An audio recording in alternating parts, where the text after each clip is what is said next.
Hello student, welcome to my YouTube channel. Students, आप लोगों को यह जानकर काफ़ी ज़्यादा खुशी होगी कि मैं कक्षा 8वीं का हिंदी का पार्ट 2 लेके आ चुका हूँ, जिसका नाम है आत्मविश्वास। तो ये पार्ट 2 है आत्मविश्वास। तो मैं इसके आप लोग सामने यहाँ पर क्वेश्चन आंसर कराने वाला हूँ, यानी कि जो प्रश्न है उनके पूरे उत्तर और पूरे सॉल्यूशन के साथ पूरा वीडियो में रहेगा आपका। ठीक है, तो चलिए शुरू कर दें। शुरू करने से पहले यहाँ पे खुशखबरी दे दूँ, कक्षा 8वीं वाले जितने भी विद्यार्थी हैं, आप सभी ने जो मैंने पार्ट 1 का वीडियो डाला था, पार्ट 1 का जो वीडियो डाला था मैंने, उसमें आप सभी ने अच्छा खासा रिस्पांस दिया है। बहुत से लोगों ने कमेंट में किया है, लिखा है थैंक्स सर, बहुत धन्यवाद, आपने जो मेरे लिए इस प्रकार से समझा। क्योंकि मैंने पार्ट 1 में बहुत ही अच्छे से समझाया था, तो बहुत ही जो कक्षा 8 के विद्यार्थी है सभी को अच्छे से समझ में आया है। तो बेलू थैंक्स मुझे लिख रहे थे, तो मैं भी आप लोगों का थैंक्स करता हूँ जो आप लोगों ने मेरे वीडियो को इतना पसंद किया। ठीक है, तो उसमें कमेंट किया था आप लोगों ने कि सर पार्ट 2 भी लाइए इसी प्रकार से। तो मैं इस पार्ट 2 को भी इसी प्रकार से अच्छे से समझाऊंगा। वो आप लोगों का आशा करता हूँ आप लोगों का इसी प्रकार से प्यार और सपोर्ट हमारे लिए बना रहेगा। ठीक है, तो चलिए आप हम इसके आंसर आपको बता देते हैं। तो जैसे कि स्टूडेंट आप लोग देख सकते हो यहाँ पर पार्ट 2 आत्मविश्वास। ठीक है, तो जो आत्मविश्वास है आप लोगों ने पार्ट पढ़ भी लिया होगा। ठीक है, जिन लोगों ने नहीं पढ़ा तो पढ़ लेना, काफ़ी ज़्यादा अच्छा कहानी है। तो अगर मैं इसमें पढ़ के सुनाऊंगा तो ये वीडियो काफ़ी ज़्यादा लंबा हो जाएगा, इसलिए हम उसमें आपको केवल आंसर दिखाऊंगा। ठीक है, यानी उत्तर है। तो ये पार्ट आप लोग पढ़ लेना, बहुत ही अच्छा है। अगर आप लोगों का कमेंट आएगा कि सर इसको पढ़ के भी सुनाओ या समझाओ, तो मैं इसके लिए एक अलग से वीडियो ले जाऊँगा। ठीक है, तो चलिए हम इसके आंसर देख लेते हैं। तो यहाँ तक आपका ये पार्ट पूरा कंप्लीट हो जाता है। जिसके लेखक की बात करें तो कन्हैया लाल मिस प्रभाकर हैं। अगर आपके पेपर में आ जाए ऑप्शन में कि आत्मविश्वास पाठ के लेखक कौन है, तो आपको कन्हैया लाल मिस प्रभाकर पर राइट लगा देना है। ठीक है, चलिए पढ़ते नेक्स्ट आप लोग सामने यहाँ पे अभ्यास। तो अभ्यास में सर्वप्रथम आप लोग देख सकते हो अभ्यास है, वो अभ्यास में सर्वप्रथम आपके सामने यहाँ पे शब्दों को दिए गए, यानी जो शब्द दिए गए उन्हें हम शब्दकोश से खोज कर इनके अर्थ लिखेंगे। तो ये हमारे शब्द को, जैसे कि आप यहाँ पे देख सकते हो, यहाँ पे लिखा है दुर्भाग्य। तो दुर्भाग्य का जो अर्थ होता है वो होता है बुरा भाग्य। ठीक है, क्या होता है? बुरा भाग्य। ठीक, इसके बाद यहाँ पर दूसरा ऑप्शन लिखा है यहाँ पर सुगमता का आप लोग लिखोगे आसानी। ठीक है, इस प्रकार से बढ़ते नेक्स्ट आप लोग सामने यहाँ पर आत्महीनता। क्या है? आत्महीनता। तो आत्महीनता को लिखोगे आप लोग मन की हीन भावना, तो कहलाती है आत्महीनता। दुविधा का लिखोगे असमंजस, तो ये लिख दोगे। ठीक है, इसी प्रकार से अगला है आपके सामने एकाग्रता का लिखोगे तल्लीनता लिख दोगे। अर्थ यथापूर्व का लिखोगे पहले की तरह। ठीक, इस प्रकार नेक्स्ट आपका क्षमता। तो क्षमता का लिखोगे आप योग्यता। अभिचार का लिखोगे स्थिर, और विश्वविख्यात का लिखोगे संसार में प्रसिद्ध। सुक्ति का लिखोगे अच्छा कथन स्वभाव सुभाषित। ठीक, इसी प्रकार से नेक्स्ट आपका यहाँ पे लिखा है तल्लीनता का लिखोगे आप किसी काम में दंत चित हो जाना। अखंड का लिखोगे जिसके टुकड़े ना हो सके अटूट, यानी अखंड भी होता अटूट। चलिए नेक्स्ट है अभंग।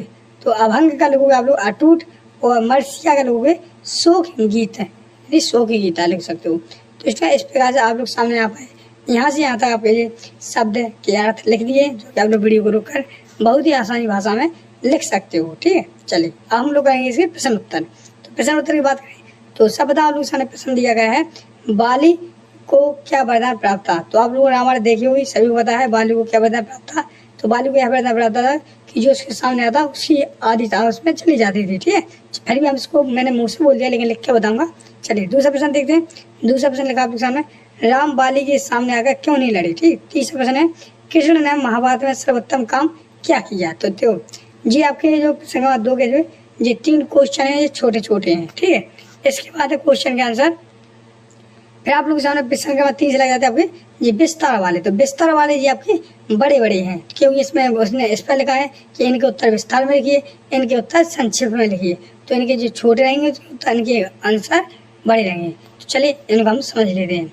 तो सब आप लोग देख सकते हो, पहले प्रश्न आप लोग सामने यहाँ पे लिखा है कि बालू को क्या वरदान प्राप्त था। तो उत्तर लिखेंगे बालू को ऐसा वरदान प्राप्त था कि जो भी उसके सामने आता उसकी आदि ताकत उसमें आ जाती थी। इस कारण बाली अपने सामने आए हुए व्यक्ति को आसानी से पछाड़ देता था, यानी हरा देता था। तो स्टूडेंट्स प्रकार वीडियो को रुका लोग क्वेश्चन नंबर का आंसर लिख सकते हो।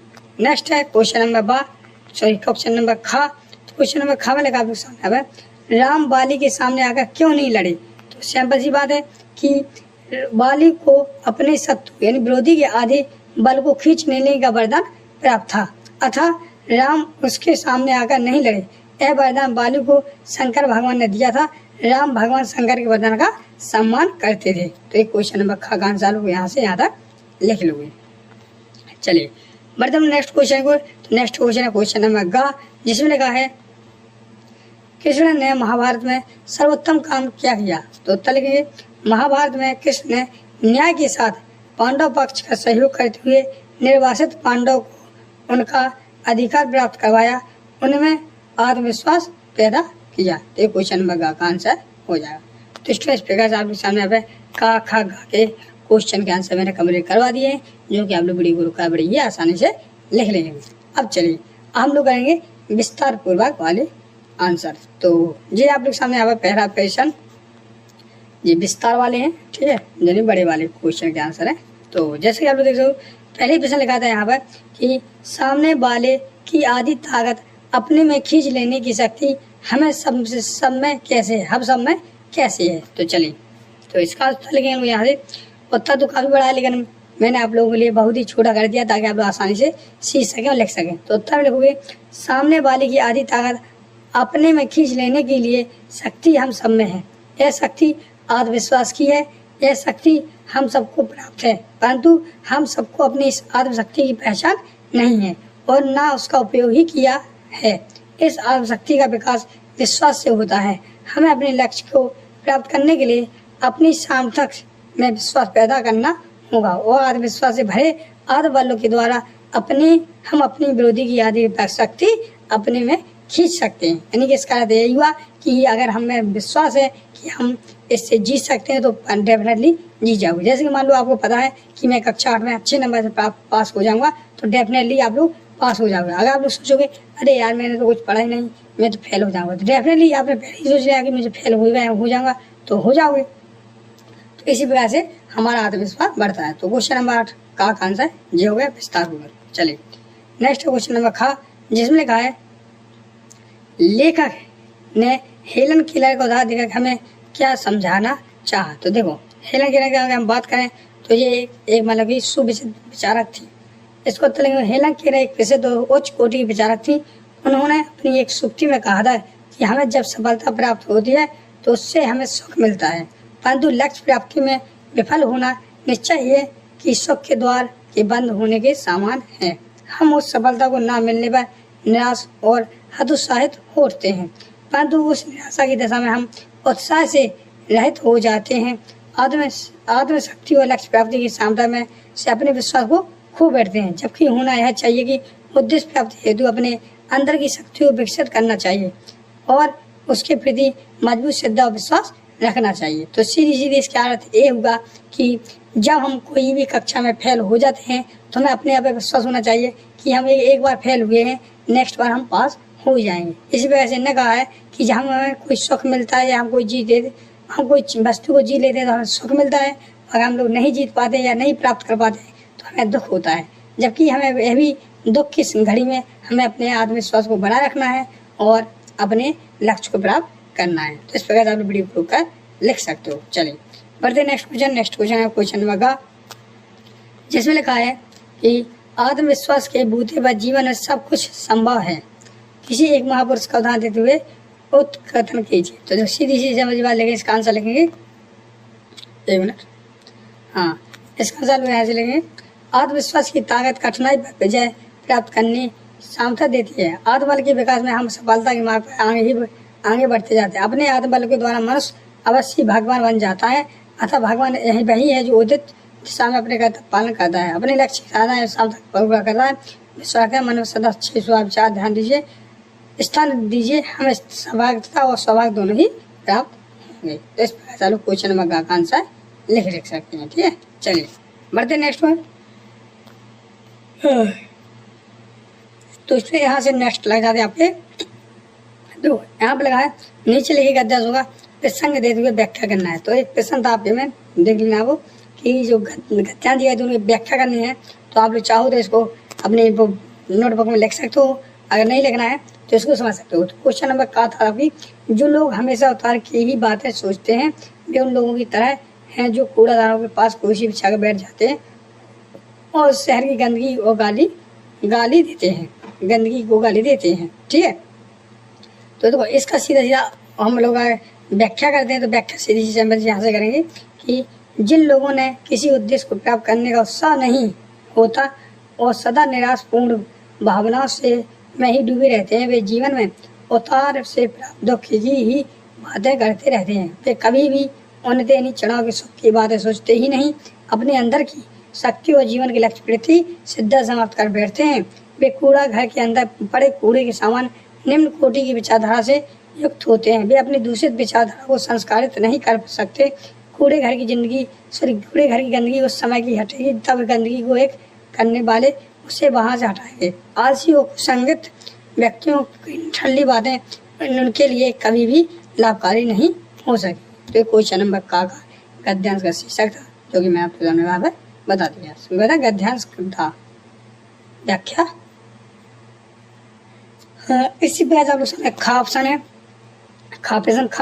जब कोई विरोधी हमारे सामने आता है तो हम अपनी आत्महीनता या कायदा से कुसंस्कार से आत्मविश्वास की कमी को से विरोधी का और अपना बल तोड़ने बिना ही उससे अपनी शक्ति मान लेते हैं। तो इसका व्याख्या लिखेंगे यहाँ से। लेखक का मत सत्य लगता है कि जब कोई विरोधी व्यक्ति अपने सामने आता है तो हमारे मन में एक ही हीन भावना पैदा हो जाती है। इस हीनता की भावना का कारण होता है हमारे अंदर भरोसे की कमी, जिससे हम कायर बनने लगते हैं। यह सब बुरे संस्कारों का कारण होता है। अपनी क्षमताओं का विश्वास न होने से हम अपने विरोधी को अपने आप से अधिक शक्तिशाली मान लेते हैं। हम अपने बल की नापतोल भी नहीं करते हैं। तात्पर्य है कि हम स्वयं अपने आप पर विश्वास खो बैठते हैं। ये सत्य बात है। ठीक है, तो इस प्रकार से आप लोग पूरा वीडियो को लिख सकते हो। नेक्स्ट है आप लोग सामने यहाँ पर जी रहा।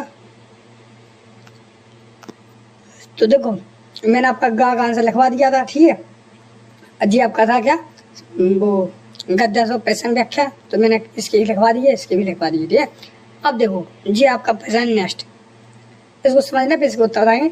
निम्नलिखित वाक्यों का भाव स्पष्ट कीजिए।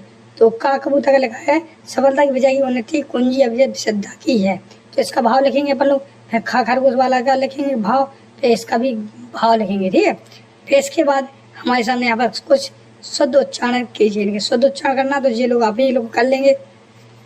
इसका उत्तर बताएंगे यहाँ पर लोग जाने। जो नेक्स्ट उत्तर रहेगा वो इसका रहेगा। ठीक है, इसके बाद अपन लोग इसका भी करेंगे। ठीक है, और इसका भी कर लेंगे। तो चलिए इसकी भी आंसर देख लेते हैं।